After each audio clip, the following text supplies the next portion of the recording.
Hello everyone, welcome back to another episode of r/Entitled People. In today's episode, horrible couple has zero class in bad situation. Some entitled kids are ringing our doorbell and running 24/7. Raising an entitled kid. Before we get started, make sure to subscribe so you will never miss a video. So let's get started.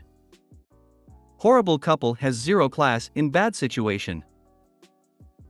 I just happened to come across this sub not too long ago, and it reminded me of an experience I had years ago. It stuck in my mind for so many years, not so much because of what the request was, but more so for the circumstances around it. I was living in Newfoundland, Canada, and I had just graduated high school in 2001. The following fall I went to university and was spending some time in a student lounge with a few classmates. One of the guys started yelling at the TV in the corner and calling out to anybody around to come close. It was the first plane crash for 9/11. Over the next few days, St. John's and Gander, Newfoundland became a haven for passengers who were stranded when their flights were grounded. Some of you might have heard of the Broadway show, Come From Away. My old high school was turned into an emergency shelter for multiple flights. The classrooms, theater, gym and cafeteria were all set up to receive hundreds of people. If you've ever met a Newfoundlander, we are generally considered pretty generous and welcoming people. When the call out for volunteers happened, my high school had almost as many volunteers as there were stranded passengers. I was one of those willing to help. Despite the horrible reason for the gathering, I had a lot of fun. Got to play some chess with these Eastern Orthodox gem traders, chatted about French cuisine with a Parisian chef, watched the news in the theater with people from all over the world. Almost everyone was very appreciative. We all bent over backwards to make sure everyone had everything they needed. It was a tough situation, but we were trying to make the best of it. Almost. This one American couple from Alabama started making trouble for whichever volunteer they could corner. The cots and blankets we had provided weren't good enough for them. They demanded their own room, and when we couldn't accommodate, they insisted we pay for a hotel room for them. The free food we had offered wasn't good enough, and they would grab a box, open it and immediately throw it in the trash. I was there for quite a few hours, and after lunch I decided to pop outside for a bad habit. I've been a smoker for a while, early days back then. I'm trying to quit now. Mrs. Alabama catches my eye outside the school and struts up to me demanding a cigarette. I'm pretty easygoing about it and I offer her one for later. She lights one up, drops them both on the ground, and steps on them. I'm a little shocked, but even more so when she looks at me and says, "Listen here buddy, you aren't leaving here today unless you find me a pack of menthols." I laughed at her and told her that there was a corner store down the street. Nerve of some people. Can't tell if this is entitled, a choosing beggar, but likely both. Oh freaking God. National tragedy, and they act like this to volunteers? As a human being, I'm ashamed on their behalf. I'm American, and we are ashamed of these kind of people too. Thanks for helping all of those people. 9/11 was such a tragedy. I remember being in shock watching it on TV. Thanks for helping during this unbelievable crisis, including the entitled belligerent AHs who were so rude to you. Canadians rock. And these people are probably complaining to anyone who will listen that they weren't featured in Come From Away. There should be a Come For Away, the sequel in which the Alabama people are subjected to a blanket party.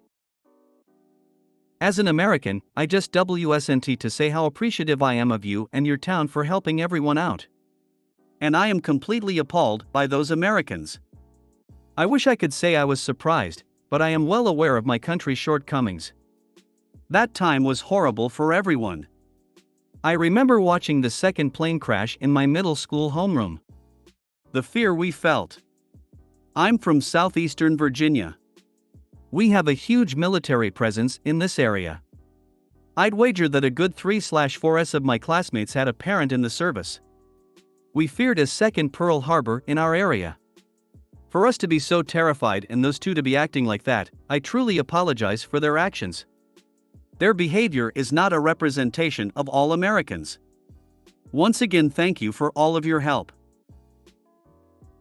As a resident of Alabama for over 30 years, I can totally believe this. Asterisk side note, not originally from Alabama. You should have asked her to buy you a new pack while she was at the corner store. Some entitled kids are ringing our doorbell and running 24/7. We're a family living in an apartment with those typical doorbells that make a deafening noise, so loud that you can hear the bells from other apartments ringing. Normally, when we hear this sound, we expect it to be the mailman or someone from our home. However, last year, 2022, we began hearing children ringing our doorbell and running away.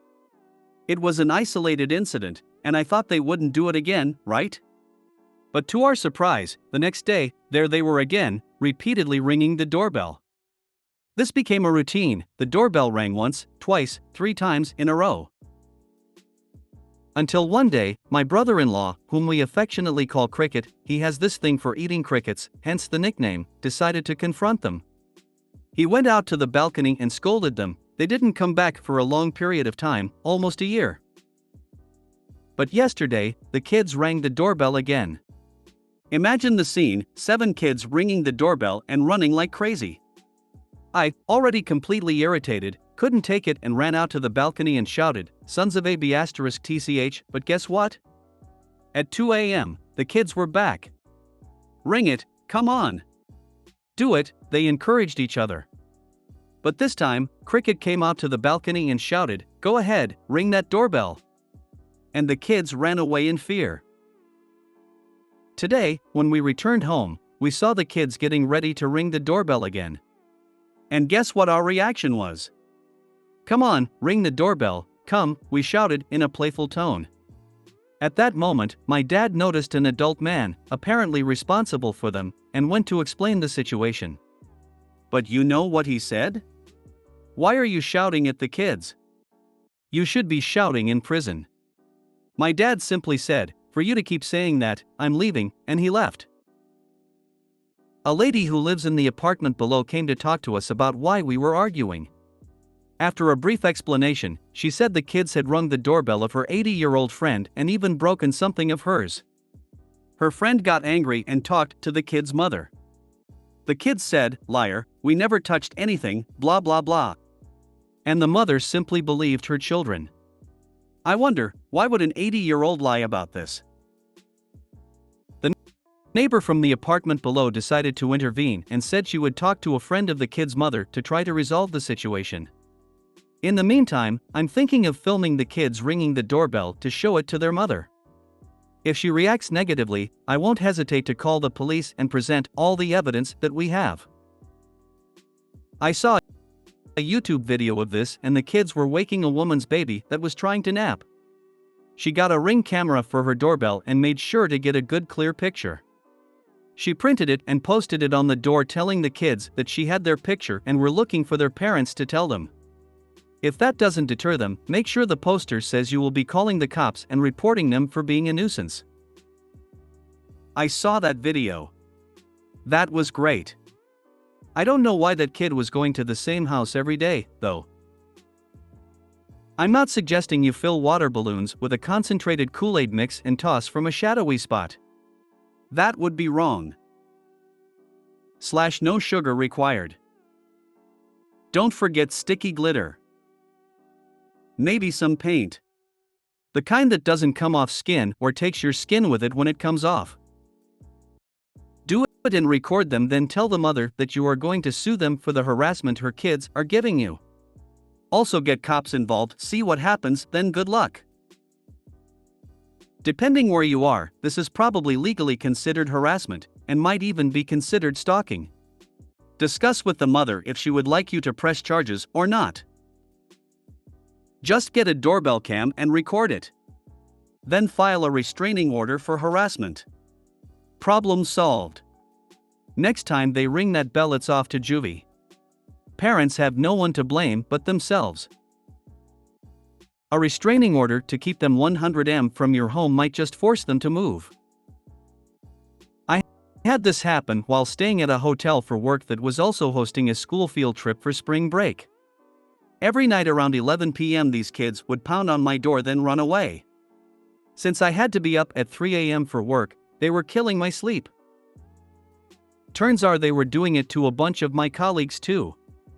Front desk was zero help. After 3 days, I set my alarm and waited.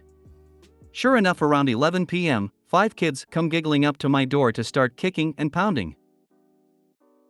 Except the second they went to do it, I threw open the door and Primal screamed and slammed the door. I don't think I'll ever top the high it gave me. Get a Ring doorbell and save every incident. Report it to management every single time, keep copies of the pictures/videos for yourself, and let management know that you are willing to escalate it if the problem is not controlled. See if mom thinks her little angels are so great when she's getting eviction warnings and people have photo/video evidence of her brats making nuisances of themselves and breaking people's property, especially if she gets charged for anything broken. Usually parents like that, they will never admit that their kid is the problem. It's always somebody else's fault, or the other person is being mean. Are we just gonna gloss over the eating crickets part? Raising an entitled kid. My family was in Florida at a science center. A kid about 8 to 10 years old had just gotten out of a summer camp and a couple, I'm guessing his grandparents, had picked him up. They were walking in front of us when the kid dropped his snack wrapper on the ground. He stopped to pick it up when his grandfather said, "Come on, someone less fortunate than you will get that." And then they just walked away. That was several years ago and still the most entitled thing I've ever seen in real life. We still make "someone less fortunate than you" jokes to each other. And yes, we did throw their trash away. When I was in high school, I was at the mall trying on clothes with a friend. My mom always had me return the clothes to where I got them. My friend was like, "They pay people to do that." She also made me cross the street to avoid a woman with Down syndrome who waved and greeted everyone going down the street. I had grown up next door to a boy with Down syndrome and was blown away by her attitude.